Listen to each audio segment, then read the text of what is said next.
So here, let me tell you a general workflow that will happen in the Git. Okay. So basically we will have a centralized repository. So the first thing it will be like clone operation. So imagine you are a new developer who are going to uh, contribute to the repository. First, you will do the clone operation. Okay. And then you will do a edit or add or move files. It can be anything. You are modifying the code on your local. Okay. And then before committing the change, you always do a git update operation. That means imagine in the morning you have pulled up the code using the clone operation. In the evening, you want to commit your code. In the middle, if there is any update happened on the centralized repository, you do the git update. Okay. And is there any conflict happening? You will identify that. Okay. And after that, you will review the changes, and then you will commit the change and push it to the centralized repository. So this is what you will be keep on repeating. So there will be a centralized repository. You use the git clone to get a copy. And after that, you make your changes.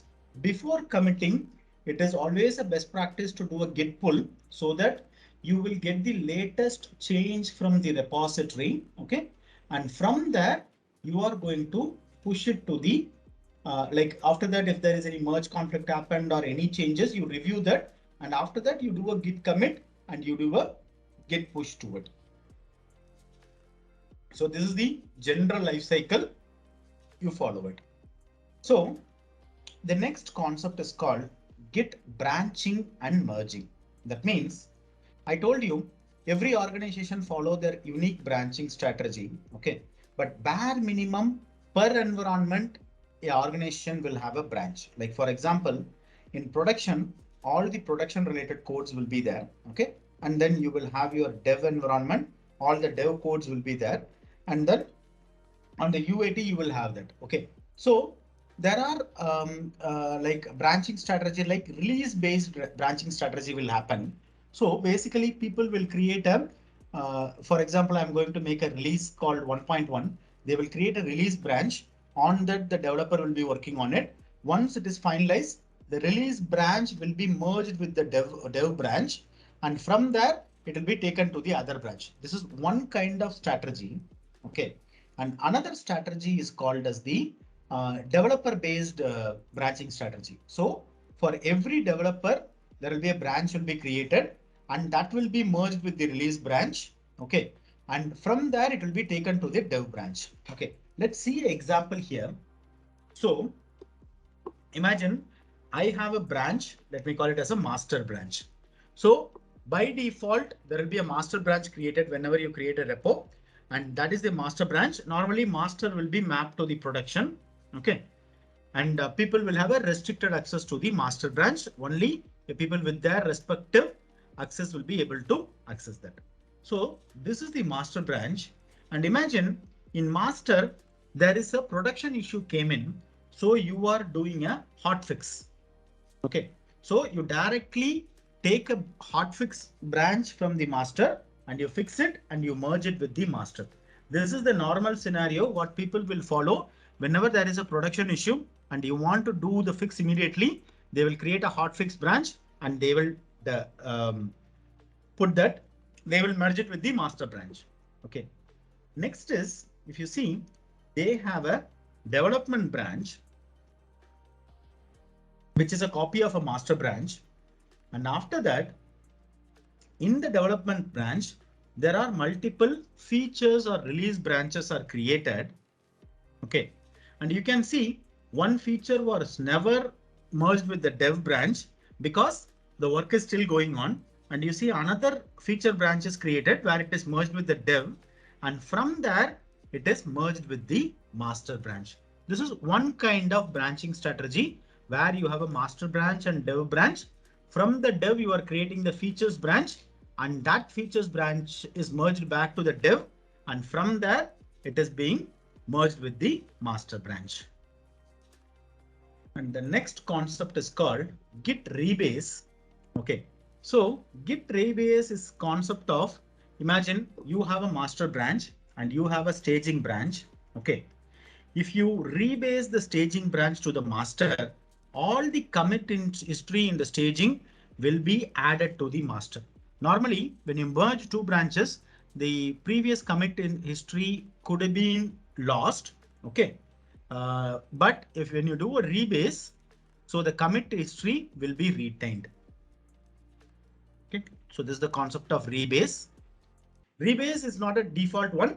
Merge is the default one. Rebase is something extra. You are doing it. Next concept is called as tagging. Okay, I told you the commit ID will be the hash value of the code, right? So I will not be able to logically relate it to a version or something like that.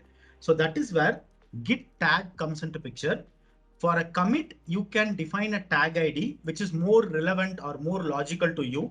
Let's say I'm doing version 1.1. I want to mark this commit ID as version 1.1. You can name it with the help of tagging. Okay.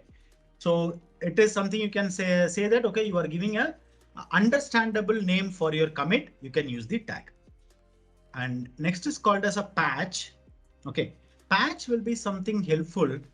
Imagine you are a developer and you made some changes. Okay, and you want to send the change to the other user, but you don't want to push it to the centralized repository, right? So let's say I'm developer A and developer B is working on the same module. You have made some changes. You don't want it to push it to the centralized repository because you haven't tested it yet now. Okay, so you just want to send the difference to the other developer. Then you can use the git patch so that that code will not be available in the master. And once both the developer A and B finalize that, okay, this code is fine and we are okay to push it to the development branch, then you can push it. So without pushing the changes to the centralized repository, if you want to exchange the changes with another developer, you can use the git patch command. We'll see an example of this. Okay. And next concept is called git stash. So git stash will be something really helpful. Next concept is called git stash and pop. Okay. Imagine you come in on a day and you started working on your development activity. Okay. And suddenly in the middle, a production issue comes in and your lead asks you to, okay, stop the development work and I want you to work on the hotfix. Okay. But your local copy is not complete. Okay. You don't want to push it to the development branch at that time. So is there a way I can just temporarily store it somewhere else? Okay. And then after I complete this hotfix, I can just take the pending work and then I can continue work on it. That concept is called stash and pop. So in your local copy, whatever you are doing, you can stash it. So that will be available in a temporary area and you can pop it. And once you, so after stashing, you work on the, you fetch the hotfix branch. Okay. And you work on it and you pushed it and it is working fine. After that, you continue the work on the local copy, you can pop it back. So this concept is called stash and pop. So without even committing the, I would say like a half-baked code into the development environment, you are storing it temporarily using stash. And after your actual work, like the production work is done, you are continuing the same work on the local machine using the pop. So this concept is called uh, stash and pop.